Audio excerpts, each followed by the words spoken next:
Hello guys, my name is Harshit continuing with our Python for cybersec topic.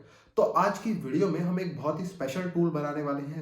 Special क्यों है? क्योंकि हर कोई इसको यूज करता है। आप लोगों ने खुद बहुत सारे सबडोमेन फाइंडर यूज करे होंगे, बहुत सारे देखे होंगे, नाम सुने होंगे। हर बग हंटर यूज करना इनको पसंद करता है, हर वेब पेन टेस्टर इनको यूज करना पसंद करता है। सो वैसा ही कुछ टूल हम भी खुद बनाने वाले हैं पाइथन की मदद से, जो कि फास्ट होगा काफी। सो चलते हैं सीधा स्क्रीन के ऊपर। तो आज जो हमारी अप्रोच रहने वाली है सब डोमेन को बनाने की, वो होगी ब्रूट फोर्सिंग वाली। यानी कि हमें क्या काम करना है, हमारे को एक डोमेन दिया गया फॉर एग्जांपल google.com। तो हमें क्या काम करना है, हमारे को जो वर्ड लिस्ट दी गई होगी उनके अंदर से वर्ड्स उठाने और google.com से पहले ट्राई करके देखने क्या उनका रिस्पॉन्स 200 आ रहा है या नहीं आ रहा है। जैसे फॉर एग्जाम्पल हमारे को दिया गया है एडमिन वर्ड, तो हम क्या काम करेंगे, ट्राई करेंगे admin.google.com, क्या इसका रिस्पॉन्स 200 है। अगर तो हाँ 200 है तो हमने एक सब डोमेन फाइंड कर लिया, वरना आप आगे बढ़ जाओ। तो हमारे को यही अप्रोच का यूज करना है इस बार, ठीक है। और थ्रेडिंग का यूज करेंगे तो आपको पता ही है, तो थ्रेड्स हमारे पास लिमिटेड होती है, तो 500, किसी में 700, किसी में 1000। तो हम क्या काम करेंगे, उतने वर्ड्स पैरेलली हम ब्रूट फोर्स कर सकते हैं एक बार में। यानी कि हम 500 वर्ड्स एक साथ ट्राई कर सकते हैं सब डोमेन के लिए, फिर अगले 500, फिर अगले 500, हम ऐसे ट्राई कर सकते हैं। तो इससे आप देखो कितनी तेजी से हम कर पा रहे हैं। हम 500 सब डोमेन्स एक बारी में ट्राई कर रहे हैं, तो बहुत स्पीड रहेगी, ठीक है। तो स्टार्ट करते हैं इसको बनाना। तो मैं सीधे सबलाइम में खोल लेता हूँ सब डोमेन डॉट पाई नाम से, ठीक है। इस नाम से हम खोल लेते हैं यहाँ पे। और यहाँ पे हम क्या काम करेंगे, सबसे पहले स्टार्टिंग करेंगे शिबैंग लाइन के साथ, यूजर बिन पाइथन 3। उसके बाद इंपोर्ट कर लेते हैं हम, जैसे कि सबसे पहले हमारे को चाहिए आर्ग पार्स, क्योंकि हम आर्ग्यूमेंट्स लेंगे। तो फ्रॉम आर्ग पार्स, कैपिटल ए दे दिया मैंने, यहाँ पे स्मॉल कर लेंगे, इंपोर्ट आर्ग्यूमेंट पार्सर, ठीक है। ये इंपोर्ट कर लिया। उसके अलावा हमारे को क्या चाहिए, थ्रेडिंग चाहिए। तो फ्रॉम थ्रेडिंग इंपोर्ट थ्रेड, ठीक है, ये इंपोर्ट कर लिया। उसके अलावा हमारे को क्या चाहिए, रिक्वेस्ट मॉड्यूल का आज काफ़ी यूज़ होने वाला है, क्योंकि रिक्वेस्ट करनी है हमारे को, वेबसाइट पे चेक करना है कि रिस्पॉन्स 200 आ रहा है कि नहीं आ रहा। तो हम यूज़ करेंगे फ्रॉम रिक्वेस्ट इंपोर्ट गेट। एक तो गेट मेथड का हम यूज़ करने वाले, साथ में एक्सेप्शंस भी चाहिए हमारे को, कि जो एरर आएंगे हमारे को उनके साथ भी डील करना पड़ेगा। अगर 200 ना आया तो क्या करेंगे, वो हमारे को एक्सेप्शंस में मिलेगा। उसके अलावा टाइम का हम यूज़ करेंगे, हमारा बताएगा कि हमारा जो सब डोमेन फाइंडर है वो कितना टाइम ले रहा है। तो फ्रॉम टाइम इंपोर्ट टाइम, ठीक है। अब यहाँ नीचे आता है और यहाँ पे स्टार्ट करते सबसे पहले बनाना। तो हम यहाँ पे यूज़ करेंगे if underscore underscore name underscore underscore equals to main. तो यहाँ पे ये आपको पता है क्या कह रहा होगा, मैंने पहले भी पिछली वीडियो में भी समझाया, उससे पहले वीडियो में भी समझाया, पोर्ट स्कैनर और उन सब में समझा चुका हूँ, तो इसको मैं नहीं समझाने वाला दोबारा। तो अगर नेम मेन होगा तो हम क्या काम करने वाले हैं, यहाँ पे अपना मेन कोड लिखेंगे। तो सबसे पहला काम होगा प्रिपेयर आर्ग्स। तो यहाँ पे लिख लेते हैं एक फंक्शन हम कॉल करने वाले हैं, प्रिपेयर आर्ग्स। ये क्या काम करेगा, प्रिपेयर करेगा आर्ग्यूमेंट्स को, और ये हमारे को रिटर्न करेगा आर्ग्यूमेंट्स, ठीक है। तो आर्ग्यूमेंट्स यहाँ पे हम मिल जाएंगे। तो अब इस फंक्शन को बना लेते हैं सबसे पहले, डेफ प्रिपेयर आर्ग्स, ठीक है।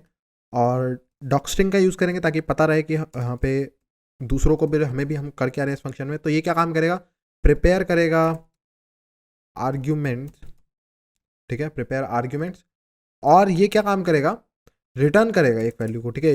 आर्ग्यूमेंट्स तो कुछ लिखा नहीं, तो यहाँ लिखने की जरूरत नहीं, तो रिटर्न करेगा एक वैल्यू जो कि क्या होगी यहाँ पे आर्ग नाम से, हम उसका रख लेंगे आर्ग्स नाम से। और वो किस टाइप की होगी ये हम यहाँ पे बताए थे, तो हम यहाँ पे लिख लेते हैं argparse dot name space type की वो होगी, ठीक है।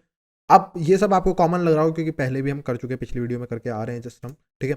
तो अब यहाँ पे नीचे आते हैं और यहाँ पे क्या काम करते हैं, पार्सर बनाते हैं सबसे पहले। Parser equals to argument parser, और यहाँ पे डिस्क्रिप्शन वगैरह हम दे देते हैं अपने प्रोजेक्ट का, कि हमारा प्रोजेक्ट क्या काम करता है। तो डिस्क्रिप्शन इक्वल्स टू, तो हमारा प्रोजेक्ट क्या है, पाइथन बेस्ड फास्ट सब डोमेन फाइंडर, ठीक है। नॉर्मल सा डिस्क्रिप्शन है और काफ़ी कुछ अपने आप में बता भी रहा है क्या करता है ये। उसके अलावा यूसेज देते हैं। यूसेज में आपको पता है मैं कैसे यूसेज देता हूँ, बेसिक यूसेज देने की, सबसे मिनिमल आप कैसे यूज़ कर सकते हो इसका।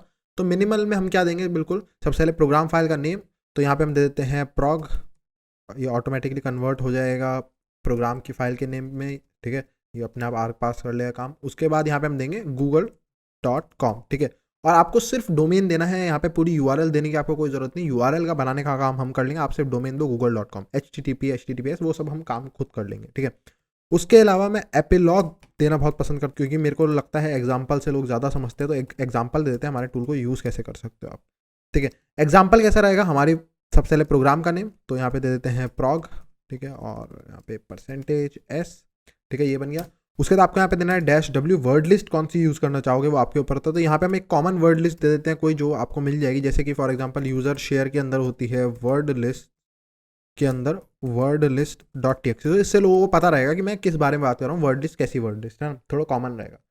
उसके बाद थ्रेड्स का हम यूज़ करना है। थ्रेड्स में आप कितने भी दे सकते हो, जैसे थ्रेड्स हम 500 लिख देते हैं, यहाँ पे 5000 लिख रहा था मैं गलती से। थ्रेड्स का यूज़ होगा इसमें। वर्बोस मोड हम डालेंगे -V, वर्बोस मोड होना चाहिए। उसके अलावा यहाँ पे जो लास्ट में डोमेन होगा और ये पोजिशनल आर्ग्यूमेंट होगा, ये आपको मैं बता चुका पिछली वीडियो में पोजिशनल आर्ग्यूमेंट वगैरह, तो आई होप ये क्लियर हो रहा हूँ मैं क्या कह रहा हूँ। पार्सर क्रिएट हो गया। अब हम यहाँ पे क्या काम करेंगे, आर्ग्यूमेंट्स बनाना शुरू करते हैं। तो parser.add_argument, ठीक है, और यहाँ पे हम एक पोजिशनल आर्ग्यूमेंट बनाएंगे, यानी कि हम डैश वाले जो होते हैं उनका यूज नहीं करना चाहते। हम चाहते हैं कि एक ऐसा आर्ग्यूमेंट जो कि यूज होगा ही होगा, इसके बिना प्रोग्राम रन ही नहीं कर सकता, हम ऐसा आर्ग्यूमेंट देना चाहते हैं ना, तो वो होगा हमारा पोजिशनल आर्ग्यूमेंट। तो उसके लिए हम यहाँ पे मेटावार का यूज करेंगे बताने के लिए कि भाई इसका नाम क्या है। तो मेटावार और इक्वल्स टू, इसका नाम हम दे देते हैं यहाँ पे डोमेन, इसका नाम है डोमेन, आपको तो देना ही देना है, डोमेन तो मेन है। उसके अलावा यहाँ पे डेस्ट दे देते हैं, इसकी डेस्टिनेशन हम यहाँ पे डोमेन नाम से ही रख लेते हैं, डोमेन, ये डोमेन है हमारा मेन। उसके अलावा बस हेल्प देंगे, हमारा काम बस इतना है इसके लिए, तो बहुत है, डोमेन नेम, ठीक है, ये हेल्प में मैं लिख दूंगा छोटा सा। उसके बाद एक और बनाते हैं पार्सर, ये ऑप्शनल आर्ग्यूमेंट्स होंगे अब सारे, ये दे भी सकते हो नहीं भी, ये आपकी मर्जी है, आर्ग्यूमेंट, ठीक है। और पहला ऑप्शनल आर्ग्यूमेंट मैं बनाऊंगा -w, वर्ड लिस्ट के लिए, ठीक है, और यहाँ पे इसकी फुल फॉर्म होगी वर्ड लिस्ट, ठीक है, ये वर्ड लिस्ट हो गया। उसके अलावा यहाँ पे इसकी डेस्ट दे देते हैं, डेस्ट इक्वल्स टू वर्ड लिस्ट नाम के वेरिएबल में ही सेव करना है आपको। उसके अलावा आपको पता है इनका मैं मेटावार देना पसंद नहीं करता, क्योंकि ये थोड़ा सा बेकार कर देते हैं चीज़ों को, है ना, तो मेटावार को मैं ब्लैंक दे दूंगा, ठीक है, ब्लैंक दे दिया, तो अब क्या होगा, मेटावार नहीं आएगा, तो ज़्यादा अच्छा दिखता है हेल्प के अंदर। उसके अलावा यहाँ पे हम टाइप देंगे, किस टाइप का होना चाहिए भाई, वर्ड लिस्ट किस टाइप की होनी चाहिए, मैं आप लोगों से पूछता हूँ, ये फाइल टाइप की होनी चाहिए, एक फाइल होनी चाहिए। तो फाइल में या तो आप यहाँ पे एक स्ट्रिंग भी ले सकते हो, उससे भाई पाथ मांग लो पूरा कि कहाँ पे है आपकी, और उसको फिर आप ओपन करो, चेक करो कि पहले वो एग्जिस्ट करती भी है कि नहीं करती, एरर ना आए, ताकि बहुत कुछ काम करना होता है। लेकिन आर्ग्यूमेंट पार्सर ने इसके लिए अपना एक बना रखा है, तो हम उसका यूज कर सकते हैं। तो मैं यहाँ पे उसको भी इंपोर्ट करूंगा ऊपर जाके, उसका नाम है यहाँ पे फाइल टाइप, ठीक है, उसका नाम ही यही है फाइल टाइप, तो आप उसका यूज कर सकते हो। टाइप में आप लिख सकते हो फाइल टाइप।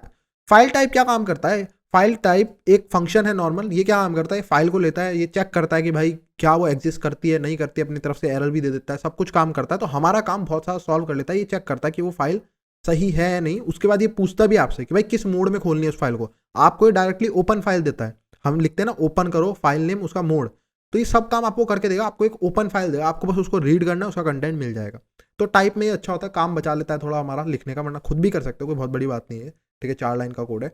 तो यहाँ पे मैं क्या काम कर सकता हूँ, यहाँ पे मेरे को आर मोड में चाहिए, मेरे को वर्ड लिस्ट को पढ़ना है ना, उसमें लिखना है कुछ करना, मेरे को उसके अंदर के वर्ड चाहिए, तो मैं पढ़ने मोड में खोलूंगा उसको, ठीक है। उसके अलावा यहाँ पे आप एनकोडिंग भी दे सकते हो, जिस एनकोडिंग में आप खोलना चाहते हो, लेकिन मैं इसको नॉर्मल जो UTF-8 होती है उसमें खोलेगी, तो मैं उसमें हैप्पी हूँ, ठीक है। उसके अलावा यहाँ पे हेल्प दे देते हैं, इसकी हेल्प, यहाँ पे हेल्प में हम लिख देते हैं वर्ड लिस्ट ऑफ सब डोमेन्स, ठीक है, सब डोमेन जिसके अंदर लिखे होंगे सारे, वो वाली वर्ड लिस्ट दे दो मुझे जरा। उसके अलावा parser.add_argument, उसके यहाँ पे हम देंगे -t। इसके अलावा तो और कुछ खास ऐसा है नहीं, डोमेन हमने दे दिया। थ्रेड्स की बारी आ जाती है, थ्रेड्स आपको पता है कि ये तो हम पिछले में कर चुके हैं थ्रेड्स, ठीक है। आप देखोगे काफ़ी ज़्यादा सिमिलरिटी है पोर्ट स्कैनर और इसके अंदर, क्योंकि काम सेम है हमारा, बस जो मेन फंक्शन है वो बदल रहा है। थ्रेड्स वैसे ही है, आर्ग्यूमेंट्स वैसे ही है, बस मेन काम जो होगा, जो मेन फंक्शन होगा, उसमें क्या काम कर रहा था, स्कैन कर रहा था पोर्ट्स को, इसमें क्या काम करेगा, ब्रूट फोर्स करेगा डोमेन को सब डोमेन्स के लिए। तो बस मेन फंक्शन चेंज होगा, बाकी सब सेम है, ठीक है।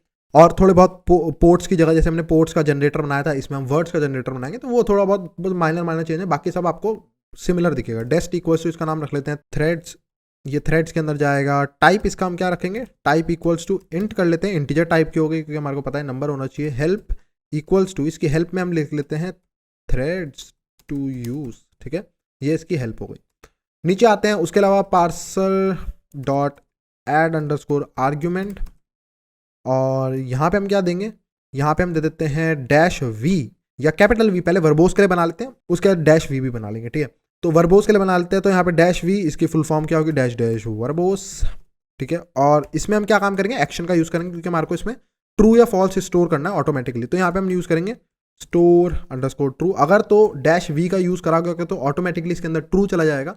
अगर उसने -v का यूज नहीं किया तो ऑटोमेटिकली इसके अंदर फॉल्स चला जाएगा। तो हमारे को कोई झंझट नहीं लेना कि ट्रू या फॉल्स इसके अंदर स्टोर करो, वो ऑटोमेटिकली कर लेगा, अगर यूज हुआ हो तो ट्रू वरना फॉल्स। ठीक है, हेल्प दे देते हैं।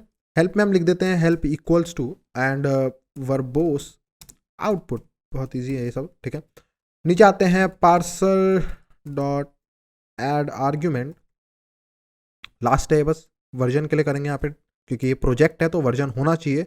ठीक है, क्योंकि अगर आप इसमें चेंजेस करोगे तो उसका वर्जन बदल जाएगा, 1.1 हो जाएगा उसका वर्जन। अभी हम 1.0 कर रहे हैं, सबसे पहला हमारा होगा ये। ठीक है, एक्शन के अंदर हम यहाँ पे डाल देंगे एक्शन इक्वल्स टू, ये भाई वर्जन है, आप उसको समझ जाओ कि कैसे यूज़ करना है इसको, हमारा काम मत बढ़ाना। ठीक है, ये हम इसको बता रहे हैं। उसके अलावा help equals to print version, बस इतना काम था। ठीक है, और इसके अंदर मैंने मेटावार नहीं दिया तो मैं मेटावार डाल देता हूँ थ्रेड्स के अंदर, मेटावार इक्वल्स टू, और यहाँ पे हम दे देते हैं ब्लैंक। ठीक है, वर्बोस और वर्जन के अंदर डालने की जरूरत नहीं, क्योंकि यहाँ एक्शन का यूज हुआ है तो वो मना करेगा आपको। ठीक है, नॉर्मली। तो अब ये हो गया हमारा काम, इसको हम एक बार देख लेते हैं प्रिंट करा के कि ये काम सही कर रहा है कि नहीं कर रहा। पहले एक बार मैं आर्ग्यूमेंट्स को रिटर्न कर दूं यहाँ से जरा। ठीक है, तो यहाँ नीचे आते हैं और यहाँ पे हम क्या काम करेंगे, args equals to parser dot parse underscore args. ठीक है, ये हो गया हमारा काम डन।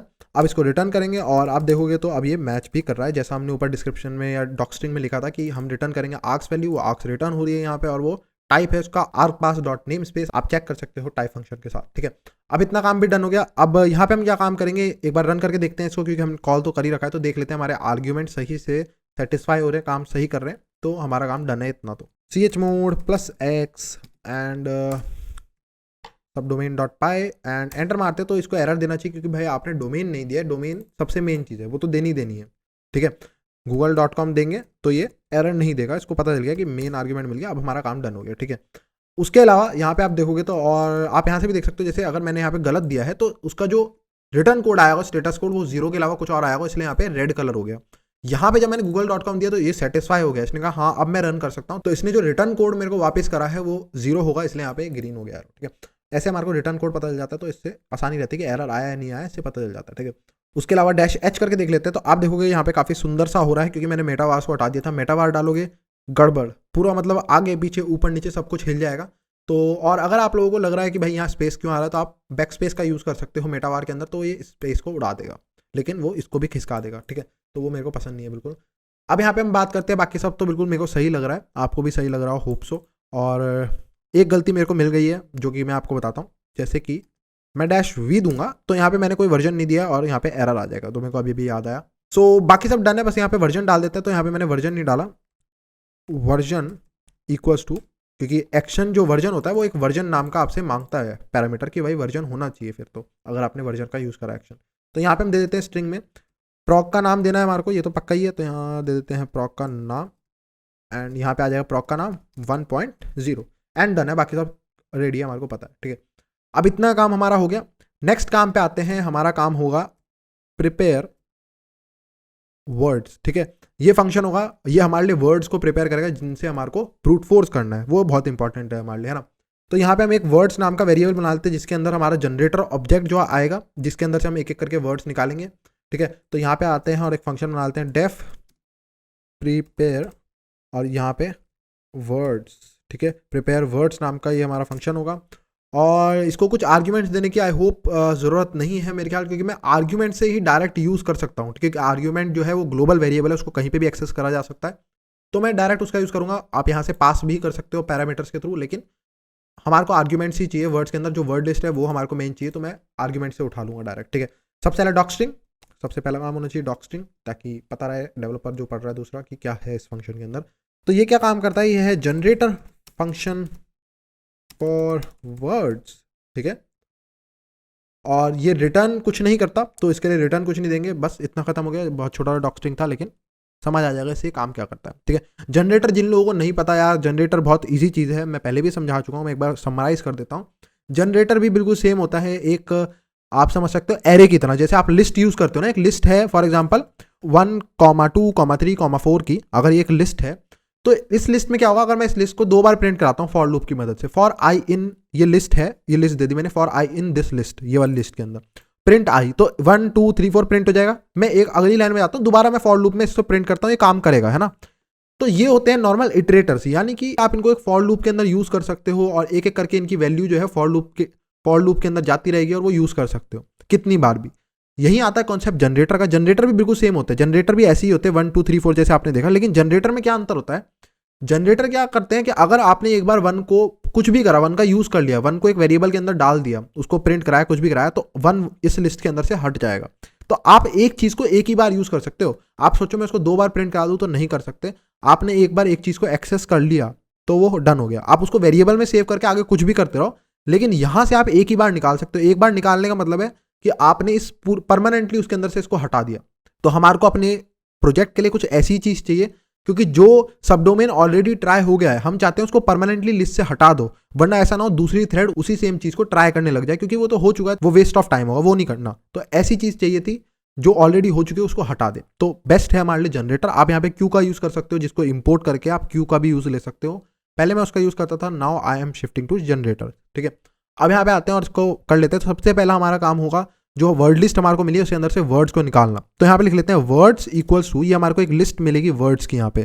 ठीक है, तो वर्ड्स इक्वल्स टू, और वर्ड्स यहाँ पे इस फंक्शन का लोकल वेरिएबल है, इससे घबराना मत कि भाई यहाँ पे वर्ड्स, यहाँ पे वर्ड्स, तो ये लोकल वेरिएबल है, ये सिर्फ इस फंक्शन के अंदर अंदर तक रहेगा। उसके बाद ये फंक्शन से जैसे वापस जाएगा कोड, ये वर्ड्स गायब हो जाएगा। ठीक है, तो words equals to arguments dot read dot split function का मैं यूज करूंगा। अब यहाँ पे मैं समझाता हूँ मैंने यहाँ पे क्या करा है। मैंने रीड करा नॉर्मल सारा कंटेंट। अब नॉर्मल सारे कंटेंट के अंदर जब रीड करते हैं एक स्ट्रिंग की तरह, तो बहुत सारी न्यू लाइंस भी होंगी, और वो पूरा एक स्ट्रिंग की तरह आया होगा, सारी पूरी फाइल एक स्ट्रिंग की तरह। लेकिन हमारे को एक एक वर्ड चाहिए। वो वर्ड किससे डिवाइडेड होते हैं, वो न्यू लाइन्स के साथ डिवाइडेड होते हैं। इस बात को तो पता है ना, न्यू लाइन्स, एक नई लाइन होती है उसमें वर्ड लिखा होता है, फिर अगली लाइन।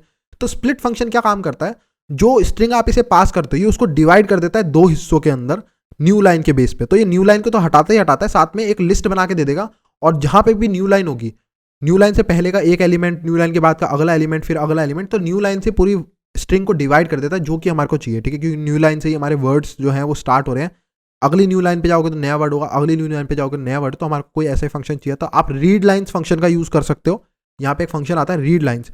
ठीक है, वो क्या काम करता है, लाइन्स के हिसाब से एक लिस्ट बना के दे देगा कि हर लाइन की एक एलिमेंट होगा लिस्ट में। लेकिन उसके साथ दिक्कत ये है कि वो न्यू लाइन भी लिख के देता है, /n होगा हर वर्ड के एंड में, तो वो बड़ी दिक्कत है। तो इसलिए रीड डॉट स्प्लिट बेस्ट रहता है हमारे लिए। ठीक है, इसमें आप यहाँ पे और प्रिकॉशंस भी ले सकते हो, क्योंकि वर्ड लिस्ट के अंदर कई बार आप देखोगे बहुत सारी वर्ड लिस्ट के अंदर हैश करके उन्होंने कमेंट डाले होते हैं, तो वो सब डोमेन की तरह ट्राई ना हो, तो उसके लिए आप हटाने के लिए बहुत सारी चीज़ें लिख सकते हो। लेकिन मैं मान के चल रहा हूँ हम उन चोचलों में नहीं पढ़ रहे हैं अभी। हमारे को किसी बुद्धिमान जने ने वर्ड लिस्ट दी है, उसको पता है कि भाई हैश यूज नहीं करते हैं इन चीज़ों में। वर्ड लिस्ट के अंदर सिर्फ वर्ड्स होते हैं, कमेंट्स नहीं होते, ऐसा मैं मान के चल रहा हूँ। ठीक है, और मैं मानता हूँ आप लोग बहुत होशियार हो, ऐसी हरकतें नहीं करोगे। ठीक है, अब यहाँ पे हमारे को वर्ड्स मिल गए, तो अब मैं क्या काम करूंगा, फॉर वर्ड इन वर्ड्स, यानी कि एक एक करके वर्ड वेरिएबल के अंदर वर्ड्स आते रहेंगे। और मैं यहाँ पे यूज करने वाला हूँ यील्ड का, यील्ड वर्ड। तो ये क्या काम करेगा, यील्ड आपको पता है, मैंने बता चुका हूँ, जनरेटर बनाएगा, यानी कि एक मेमोरी लोकेशन के अंदर उन वर्ड्स को स्टोर करता जाएगा एक एक करके। समझ रहे हो, यील्ड क्या काम करता है, एक एक करके एक मेमोरी लोकेशन के अंदर उस वर्ड को स्टोर करता जाएगा, करता जाएगा, करता जाएगा, एक एक करके, एक एक करके। ठीक है, और जो मेमोरी लोकेशन की स्टार्टिंग पॉइंट होगी वो रिटर्न कर देता है हमारे को इस वर्ड्स वेरिएबल के अंदर, जिसको हम एक एक करके अब यहाँ से निकाल सकते हैं। वो कहेगा कि जैसे हम वर्ड्स के अंदर कहेंगे वर्ड्स के अंदर पहला वर्ड निकाल के दो, वो पहला वर्ड वहां से निकालेगा और हमारे को देगा, और वहां से भी हटा देगा, वहां से परमानेंटली उसको डिलीट कर देगा। ठीक है, तो ये काम करता है जनरेटर। आपको समझ आ गया हो, आई होप सो। अब इतना काम हो गया, मेरे ख्याल से इजी था। ठीक है, क्योंकि मैं तेज इसलिए भी बोल रहा हूँ क्योंकि ये सब कुछ जितना अभी तक कराया ये सब मैं पिछली वीडियो में बता चुका हूँ, और बहुत डिटेल में। ठीक है, तो इसीलिए मैं इस वीडियो में थोड़ा सा फास्ट हूँ कि बार बार एक चीज़ अगर मैं फॉर एग्जाम्पल आपको नहीं आती तो मैं आपको तो डिस्क्रिप्शन दे ही रहा हूँ ना, समरी दे रहा हूँ। जिसको आती है उसको तो बोर हो रहा है, तो इसलिए मैं ऐसे काम कर रहा हूँ। ठीक है, अब नेक्स्ट फंक्शन होगा हमारा प्रिपेयर अंडरस्कोर थ्रेड्स। आप समझ गए होंगे नाम से, थ्रेड्स बनाएगा। हमारा मेन काम है, अब थ्रेडिंग का काम शुरू करते हैं, थ्रेड्स बनानी शुरू करते हैं। तो यहाँ पे डेफ प्रिपेयर अंडरस्कोर थ्रेड्स, तो आप नाम से समझ गए होंगे ये फंक्शन क्या काम करता है, थ्रेड्स को बनाता है। अब सेम है यहाँ पे भी, हमारे को नंबर ऑफ थ्रेड्स चाहिए होंगी, कितनी थ्रेड हमारे को चाहिए, क्योंकि वो यूजर सप्लाई करने वाला। और इसी से मुझे यहाँ पे एक अपने कोड में एक और फ्लॉ याद आया कि अगर मान लो यूजर ने थ्रेड सप्लाई नहीं करा तो क्या होगा। तो मैंने यहाँ पे डिफॉल्ट वैल्यू नहीं डाला है, जो कि मैं बहुत ही बुरी बात कर रहा हूँ। तो डिफॉल्ट वैल्यू अगर यूजर नहीं डालता, ये कंपलसरी चीज़ नहीं है, ऑप्शनल चीज़ है। तो डिफॉल्ट आप जो है 500 रख लो वैल्यू। ठीक है, थ्रेड्स 500 रन होगी बाय डिफॉल्ट। सेम ऐसे ही मुझे यहाँ पे वर्ड लिस्ट के लिए भी करना पड़ेगा, मुझे अपनी एक डिफॉल्ट वर्ड लिस्ट देनी पड़ेगी। अच्छे टूल में हमेशा अपनी वर्ड लिस्ट होनी चाहिए डिफॉल्ट, कि अगर यूजर ने वर्ड लिस्ट सप्लाई नहीं करी तो आप क्या काम करोगे, तो आपको इस वर्ड लिस्ट से रन करना है। ठीक है, अपनी जो वर्ड लिस्ट डिफॉल्ट है। तो यहाँ पे हम लिख लेते हैं डिफॉल्ट इक्वल्स टू, और यहाँ पे वर्ड लिस्ट हमारी क्या रहेगी, जो भी हम डाउनलोड कर लेंगे, एक डिफॉल्ट वर्ड लिस्ट नेट से आप डाउनलोड कर लेना कहीं मर्जी से, ठीक है। मैं दिखा भी दूंगा, लिंक भी डाल दूंगा डिस्क्रिप्शन में, तो आप वहाँ से भी ले सकते हो, जो मैंने यूज़ करी है, ठीक है। इसका नाम हम रख लेंगे वर्ड लिस्ट डॉट टी और ये हमारे करंट फोल्डर के अंदर, जिसके अंदर ये वाली फाइल होगी उसी के अंदर होनी चाहिए, तभी मैंने यहाँ पे वर्ड लिस्ट डॉट टी दिया, कोई पाथ नहीं दिया। अगर आपकी कहीं और दूर दराज पड़ी है तो आपको उसका पूरा पाथ देना पड़ेगा, ठीक है। नीचे आते हैं, अब थ्रेड्स हमारे को मिल जाएगी, चाहे उसने दियो ना दियो, क्योंकि हमने डिफॉल्ट वैल्यू डाल दी है थ्रेड्स की। अब यहाँ पे हम सबसे पहले डॉक स्ट्रिंग बना लेते हैं कि ये फंक्शन क्या काम करता है। तो ये फंक्शन क्या काम करेगा, ये करेगा क्रिएट करेगा, कॉमा स्टार्ट करेगा, कॉमा ज्वाइन करेगा, किनको, थ्रेड्स को। इसका काम इतना है, थ्रेड्स को बनाएगा, फिर उन्हें स्टार्ट करेगा, फिर ज्वाइन करेगा, ठीक है। और मैं बताता चलूँगा ये काम क्या है, क्रिएट स्टार्ट ज्वाइन, जिनको नहीं पता। तो हम यहाँ पे सबसे पहले एक लिस्ट बनाएंगे, thread underscore list equals to, और ये लिस्ट हो गई हमारी, ठीक है। अब इस लिस्ट के अंदर क्या होगा, थ्रेड्स जो हम बनाएंगे उनको एक एक करके इसके अंदर डाल देंगे, ताकि हम उनका ट्रैक रख पाएं कि क्या क्या थ्रेड्स बनी है। तो फॉर अंडरस्कोर इन रेंज, कहाँ से कहाँ तक, आर्ग्यूमेंट्स डॉट थ्रेड्स, ठीक है। आर्ग्यूमेंट्स डॉट थ्रेड्स, आर्ग्यूमेंट्स तो आप समझ गए होंगे, ये जो आर्ग्यूमेंट्स है इसके अंदर जो थ्रेड्स नाम का वेरिएबल हमने बनाया है उसकी वैल्यू यहाँ पे आ जाएगी। और यहाँ अंडरस्कोर जिन लोगों को समझ नहीं आया मैंने क्यों यूज करा है, तो अंडरस्कोर बस नॉर्मल, जैसे आप यहाँ पे आई यूज करते हो, जे कुछ भी यूज कर सकते हो। अंडरस्कोर भी एक वैलिड वेरिएबल है, आप यहाँ पे उसका यूज कर सकते हो। अंडरस्कोर बेसिकली हम इसलिए यूज करते हैं ताकि जहाँ पे इस वेरिएबल का कहीं यूज ही नहीं होना नीचे इस लूप के अंदर, तो मैं क्यों खामखा एक वेरिएबल बनाऊं, वैसे ही इतना बड़ा प्रोग्राम हो जाता है, कंफ्यूजन हो जाती है। तो ऐसी जगहों पे मैं अंडरस्कोर यूज कर लेता हूँ ताकि एक वेरिएबल जो है वो कम बने, तो कोड थोड़ा ज़्यादा रीडेबल हो जाता है, थोड़ा सा वेरिएबल्स कम हो जाते हैं तो ईजी पढ़ना रहता है, ठीक है। तो जहाँ जहाँ पे आपका इस वेरिएबल का यूज़ नहीं है आप अंडरस्कोर का यूज़ कर सकते हो, थोड़ा ईजी रहता है, ठीक है। यहाँ पे हम क्या काम करेंगे, थ्रेड लिस्ट के अंदर अपेंड करेंगे, thread list dot append, append कर दो इसके अंदर। और क्या अपेंड करना है, थ्रेड बनाओ, ठीक है। थ्रेड फंक्शन हमने इंपोर्ट करा था, आपको याद हो, थ्रेड बना के, और उसका जो टारगेट होगा उस थ्रेड का, वो टारगेट आपको रखना है जो मेन फंक्शन आप चाहते हो रन करे ये थ्रेड, तो वो हम बनाएंगे अभी। तो उसका नाम रख लेते हैं चेक सब डोमेन। ये क्या काम करेगा, ये चेक करेगा कि भाई सब डोमेन है या नहीं ये वाला वर्ड, ठीक है। तो अब हम यहाँ पे, ये हमारी यहाँ पे बन जाएगी, थ्रेड्स जो होंगी बन जाएगी और इस लिस्ट के अंदर अपेंड होती जाएंगी, ठीक है। इतना काम हो गया। अब यहाँ नीचे आते हैं और यहाँ पे हम क्या काम करेंगे, for thread in thread underscore list. अब हम यहाँ पे थ्रेड लिस्ट के अंदर जो थ्रेड्स होंगी वो एक एक करके थ्रेड के अंदर जाते होंगे, उन्हें हम स्टार्ट कर देंगे। तो यहाँ पे लिखेंगे थ्रेड डॉट स्टार्ट। अब यहाँ पे ये स्टार्ट भी होती रहेंगी, साथ साथ काम करना शुरू कर देंगे। अभी सिर्फ थ्रेड बनी थी, ठीक है, क्रिएट हुई थी, अब यहाँ से थ्रेड स्टार्ट हो जाएगी, ठीक है। अब बहुत लोग सोच रहे होंगे कि भाई स्टार्ट यहाँ पे क्यों नहीं लिखा है मैंने, ठीक है। तो आपकी सोच बिल्कुल सही है, काम वही है। अगर मैं स्टार्ट को यहाँ पे भी लिखता सेम काम करता, लेकिन मैं बताऊंगा मैंने ऐसा क्यों नहीं करा। हर चीज़ का एक रीज़न होता है। मैंने ऐसा इसलिए नहीं करा क्योंकि हमारे को उनको ज्वाइन भी करना है, ठीक है। तो मेन हमारा पर्पस था ज्वाइन के लिए। तो ज्वाइन में समझाता हूँ अभी क्या काम करता है। पहले हम लिख लेते हैं for thread in thread underscore list, ठीक है। इसको क्या काम करो, थ्रेड को ज्वाइन कर दो। अब ज्वाइन क्या काम करता है, फॉर एग्जांपल पहले ये समझना पड़ेगा थ्रेडिंग कैसे काम करती है। तो थ्रेडिंग कैसे काम करती है, अगर मान लो मैं थ्रेड बनाई तो मेन प्रोग्राम यहाँ आएगा, वो थ्रेड को स्टार्ट भी कर देगा, उसने बना भी दी, फिर वो कोड को आगे पढ़ता हुआ चला जाएगा और वो देखेगा आगे कुछ कोड है, वो कहेगा नहीं है, प्रोग्राम को एग्जिट कर दो। तो क्या फायदा हुआ, क्या सब डोमेन स्कैनिंग हुई, नहीं, उसने तो अभी स्टार्ट ही करा था थ्रेड को, उसने प्रोग्राम को एग्जिट कर दिया, तो कोई फायदा नहीं हुआ। हम प्रोग्राम को ये बोलना चाहते हैं कि भाई जब तक ये थ्रेड रन कर रही है तब तक रुके रहे, ठीक है। जब तक ये सारा काम नहीं निपटा लेती, जब तक ये सारे वर्ड्स को ब्रूट फोर्स नहीं कर लेती, तब तक आगे मत बढ़। तो उसको बोलने का तरीका है डॉट ज्वाइन। हम जो जितनी भी थ्रेड्स हैं उनको मेन थ्रेड उसके साथ ज्वाइन कर रहे हैं कि जब तक इनका काम खत्म नहीं होता तब तक तेरा भी यहाँ से आगे बढ़ने का कोई मतलब नहीं है, ठीक है। तो हम यहाँ पे उनको ज्वाइन कर रहे हैं उसके साथ, तो एक एक करके ज्वाइन करती रहेगी। पहले पहली थ्रेड ज्वाइन होगी, जब तक पहली थ्रेड का पूरा काम खत्म नहीं होगा तब तक ये अगली थ्रेड को ज्वाइन नहीं करेगा। अगली थ्रेड का जैसे खत्म होगा तीसरा, और जब सारी थ्रेड्स ज्वाइन हो जाएंगी तब ये आगे बढ़ेगा। तो ये बस इतना कह रहे हैं हम इसको कि वेट कराने के लिए काम यूज करते हैं हम ज्वाइन, वेट करने के लिए मेन थ्रेड को कि भाई प्रोग्राम को तू एग्जिट मत कर जाइयो, अभी तो तेरे छोटे छोटे बच्चे निकले हैं, वो काम कर रहे हैं, जब तक उनका काम खत्म नहीं होता तेरा भी नहीं होता, तो यहीं रुके रहे, इससे आगे मत बढ़। ये कह रहे हैं हम इसको, बस इतना, ठीक है। अब इतना काम डन हो गया। अब हम अपना मेन फंक्शन बनाते हैं जो सारा काम करेगा, चेक सब डोमेन। तो यहाँ आते हैं और यहाँ बीच में बनाते हैं डेफ चेक अंडरस्कोर सब डोमेन, ठीक है। और नाम से आपको मेरे ख्याल से समझ आ ही रहा होगा ये क्या काम करता है। हम इसका डॉक्स्ट्रिंग बनाते हैं, चेक सब डोमेन फॉर 200 स्टेटस के लिए चेक करता है कि 200 स्टेटस आ भी रहा है या नहीं, ठीक है। अब यहाँ पे हम सबसे पहले क्या काम करेंगे, वही सेम काम आप समझ गए होंगे, वाइल ट्रू, क्योंकि हमारे पे 500 थ्रेड्स है तो उनको हमारे को बोलते रहना कि करते रहो, स्कैन करते रहो, अगला वर्ड उठाओ, अगला करो, अगला उठाओ, अगला करो, रुको मत। लूप के अंदर हम उन्हें बोल रहे हैं कि करते जाओ, रुकना नहीं है आपको, क्योंकि हमारे पे लिमिटेड है, हमारे पे वर्ड है 10,000, थ्रेड्स है 500, तो उन 500 थ्रेड्स को हमारे को बोलते रहना जब तक सारे 10,000 नहीं होते, आप करते रहो। लूप के अंदर हम उन्हें बोल रहे हैं ये काम, इसलिए यहाँ पे लूप का यूज होता है, ठीक है।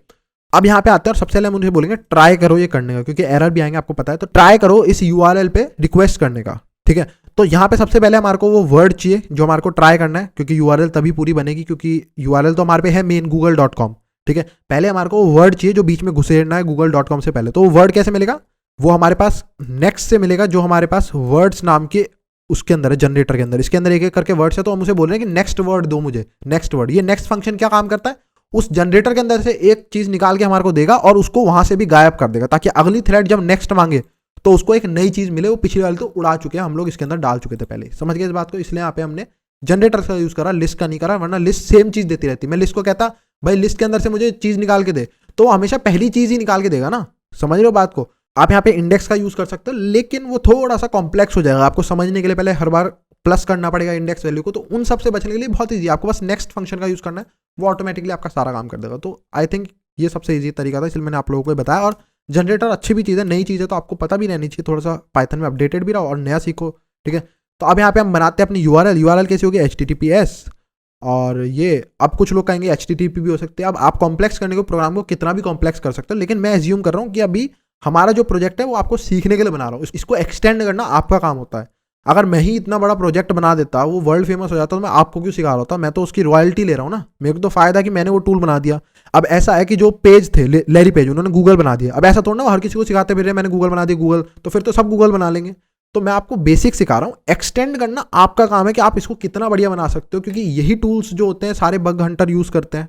तो ऐसा भी हो सकता है आप इसको एक्सटेंड करके इतनी बढ़िया फंक्शनैलिटी बना दो उनके लिए कि वो आपके टूल्स को छोड़ के कहीं और जा ही ना पाए, ठीक है। तो ये आपका काम है बाकी का जोड़ने का, ठीक है।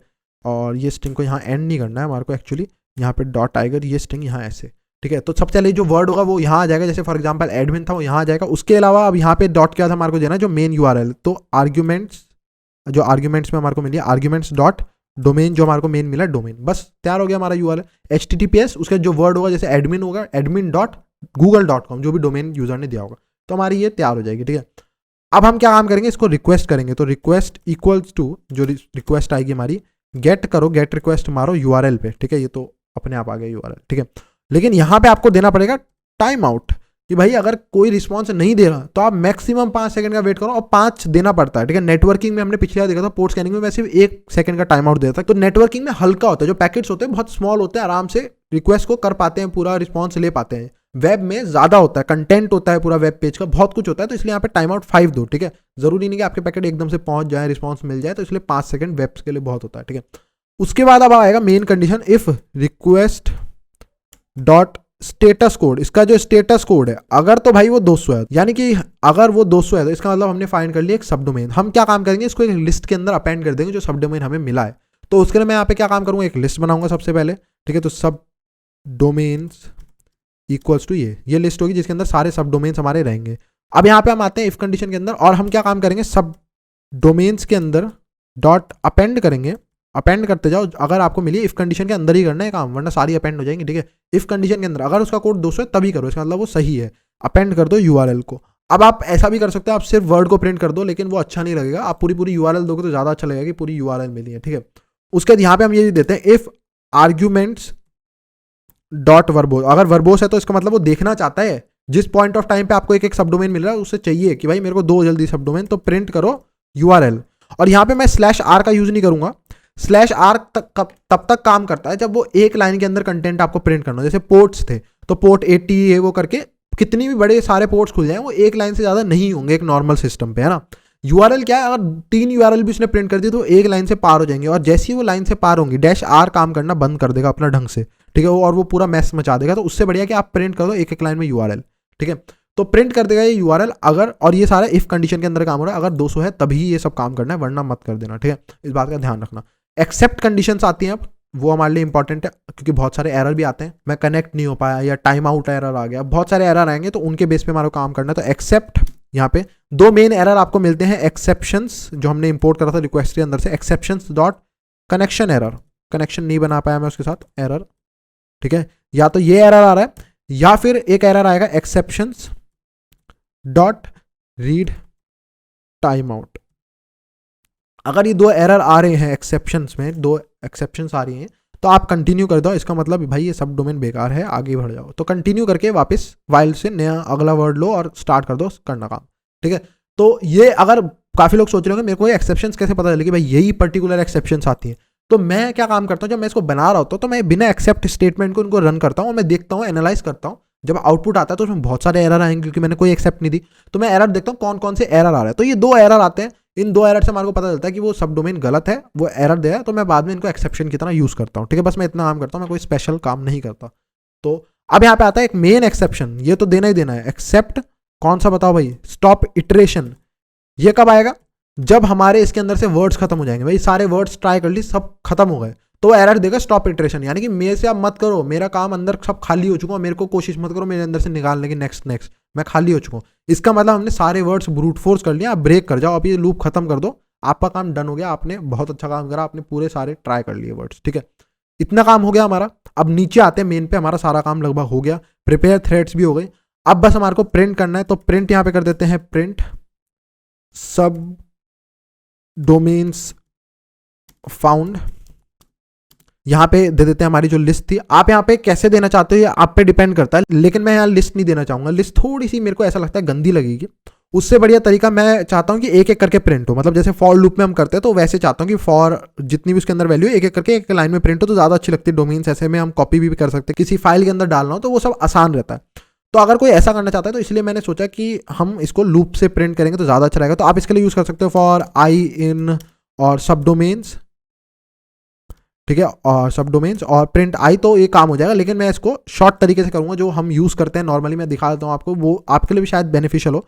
तो सबसे पहले मैं यहाँ पे एक लूप चलाऊंगा, एक ही लाइन में आप एक लूप का काम कर सकते हो। तो फॉर आई इन सब डोमेन्स, ठीक है, फॉर आई इन सब डोमेन्स।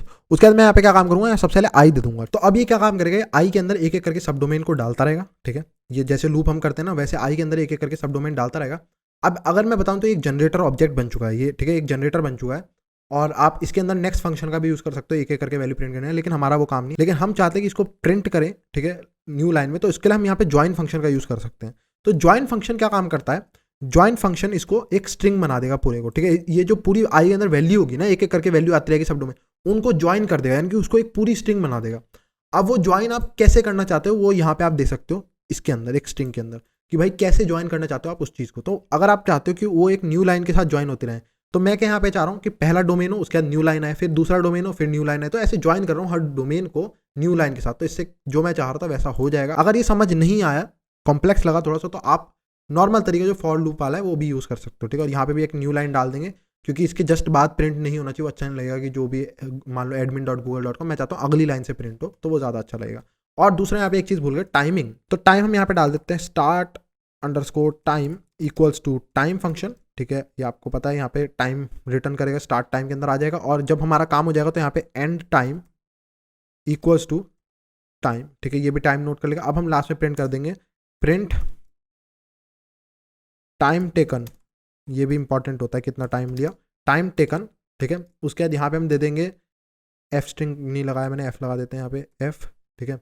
और टाइम टेकन यहाँ पे कैसे हो जाएगा, यहाँ पे हम डाल देते हैं and time minus start time, ठीक है। और इसको मैं राउंड ऑफ कर दूंगा क्योंकि बहुत सारे डॉट के बाद, यानी कि डेसिमल के बाद बहुत सारी वैल्यू देगा, 3 4 5 6, लेकिन मेरे को सिर्फ 2 वैल्यू तक चाहिए डेसिमल के, तो मैं राउंड फंक्शन का यूज़ करूँगा, राउंड ऑफ कर देगा ये, राउंड कर दो इसको, और सिर्फ 2 डिजिट तक, तो कॉमा 2 दे दूंगा यहाँ पे, ठीक है। और यहाँ पे मैं कॉमा ना यूज़ करके मैं यहाँ पे क्या काम करूँगा, प्लस का यूज़ करूँगा, क्योंकि कॉमा अपने आप एक स्पेस ऐड कर देता है, जो कि अच्छा नहीं लगेगा, स्टार्टिंग में एक फालतू का स्पेस आएगा एक डोमेन के अंदर, तो वो यहाँ पे हम प्लस यूज़ करेंगे। अरे होप सो ये काम करना चाहिए पहली बारी में, ठीक है, बन गया है। और यहाँ पे सबसे पहले हमारे को एक वर्ड लिस्ट डाउनलोड करनी पड़ेगी, उसका नाम रखना पड़ेगा wordlist.txt अपने ही फोल्डर के अंदर, ठीक है। तो वो हम कर लेते हैं।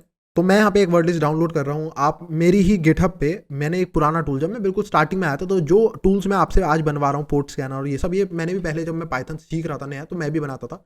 तो जब मैंने बनाया था तो मेरा अलग तरीका था, अब मैं काफ़ी चेंज हो गया है, ठीक है, काफ़ी कुछ नया डाला है मैंने। अब पहले मैंने जो बनाए थे उसमें मैंने और बहुत सारे मॉड्यूल्स का यूज़ करके रंग बिरंगे से पता नहीं कैसे कैसे बना रखे, लेकिन काम वो सेम करते हैं, ठीक है। तो मैंने वैसे बनाए हुए थे, तो उसमें एक default.txt का मैंने यूज़ करवाया, उसके अंदर 1000 वर्ड्स हैं, लेकिन वो अच्छी है काफ़ी, मतलब मैंने जो वर्ड्स देखे उसके अंदर काफ़ी अच्छे वर्ड है, तो मैंने उनका ही यूज़ करा है। तो आप वहाँ से डाउनलोड कर सकते हो, उसका गिटहब पे लिंक डाल दूंगा नीचे। तो उसको हम एज wordlist.txt को मैं डाउनलोड कर रहा हूँ यहाँ पे, ठीक है। अब ये यहाँ पे डाउनलोड हो गई, आपको दिख रहा होगा wordlist.txt। तो अब अपने टूल को रन करते हैं सबसे पहले subdomain.py, ठीक है। और यहाँ पे मैंने डिफ़ॉल्ट की स्पेलिंग ही गलत दी है एक्चुअली, तो मैं इसको सही कर देता हूँ। डिफ़ॉल्ट ये स्पेलिंग थी और मैंने गलत कर दी होगी इसकी। नाउ अब इसको रन करते हैं हम, यहाँ एंटर मारते हैं और यहाँ पे एरर आ गया। google.com पे ट्राई करते हैं, google.com एंटर मारते हैं और यहाँ पे एरर आ चुका है। थ्रेड की स्पेलिंग मैंने गलत करी है, मैं काफ़ी स्पेलिंग गलत करता हूँ, आर आना था। नाउ अब इसको रन करते हैं, एंटर, एंड बहुत ही सारे एरर आ रहे हैं, मेरे को नहीं पता क्यों आ रहे हैं, देखना पड़ेगा मुझे। ओके, तो ये स्पेलिंग शायद मैंने गलत करी है, कनेक्शन एरर। तो यहाँ पे हम जाते हैं और ये एरर है, तो ये डबल, तो दोबारा करते हैं, एंटर मारते हैं और namespace object has no attribute, read किस लाइन में एरर आया है। ओके, सो यहाँ पे मैंने गलती कर दी है, सॉरी, मैं कर देता हूँ उसको सही। तो यहाँ पे आर्ग्यूमेंट्स डॉट रीड नहीं आना था, आर्ग्यूमेंट्स डॉट वर्ड लिस्ट, जो वर्ड लिस्ट है आर्ग्यूमेंट डॉट वर्ड लिस्ट को रीड करो, ठीक है। आर्ग्यूमेंट्स के अंदर जो वर्ड लिस्ट है उसको रीड करो। तो ये मेरी गलती है, मैं मानता हूँ इस बात को। नाउ अब इसको रन करते हैं एंड इस बार आई होप सो ये सही काम करेगा, क्योंकि अभी तक कोई एरर नहीं आया है। एंड लेट्स सी, तो रिजल्ट्स जो थे वो आ चुके हैं 37 सेकेंड्स के अंदर। आप देखोगे तो कितने सारे हमने यहाँ पे सब डोमेन्स फाइंड करे हैं गूगल के। तो और ये वर्ड लिस्ट देखो आप कितनी, सिर्फ 1000 वर्ड्स की है, ठीक है।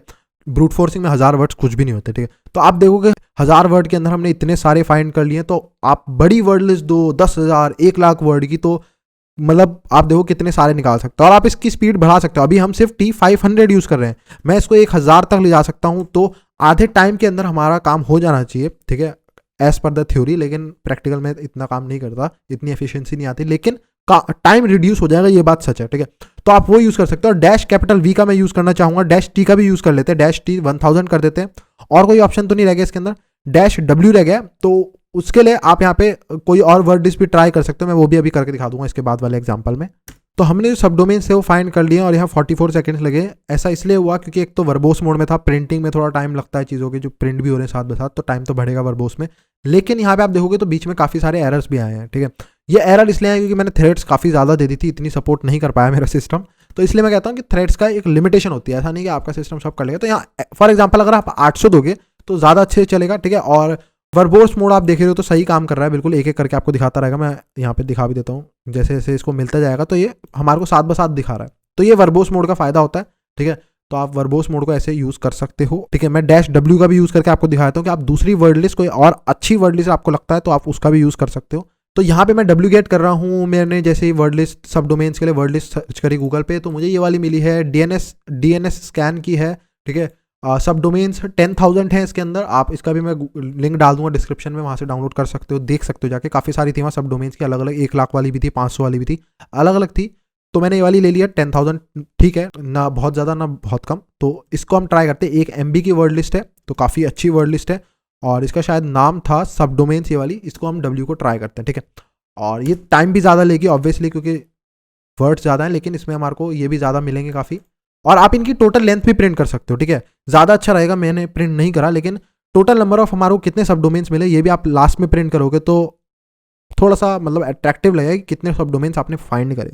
तो आप लेंथ ऑफ लिस्ट प्रिंट कर सकते हो लास्ट में, तो आपको पता चल जाएगा, ठीक है। इजी है वो भी। तो अगर आप देखोगे इसने 154 सेकंड्स लिए, जो कि 2 मिनट से भी ज़्यादा है। लेकिन जब मैंने खुद से क्योंकि अभी रन करा गूगल के ऊपर, पहले मैंने tesla.com पे रन करा था, लेकिन गूगल पे अगर आप देखो इसने बहुत सारे सब डोमेन्स फाइंड करे हैं। यहाँ से अगर मैं ड्रैग करूँ तो ये आप देखोगे भरे पड़े हैं, सब डोमेन्स इसने निकाल के दिए हैं। और ये सारे एक्चुअली में ऐसा नहीं है कि कहीं पे स्टोर थे पुराने, क्योंकि बहुत सारे टूल्स आजकल ऐसे हो गए हैं जो पुराने सब डोमेन ढूंढ के लाते हैं गूगल वगैरह से, और वो अब नहीं चल रहे होते। तो ये सारे 200 स्टेटस कोड वाले हैं, ये एक्चुअली में सारे अगर आप ट्राई करोगे तो सारे चल रहे होंगे, सब पे वेबसाइट्स है कुछ ना कुछ। सो आई होप सो आपको ये वीडियो पसंद आई हो, आपको ये प्रोजेक्ट अच्छा लगा हो। So please like the video, subscribe the channel. Thank you and good bye.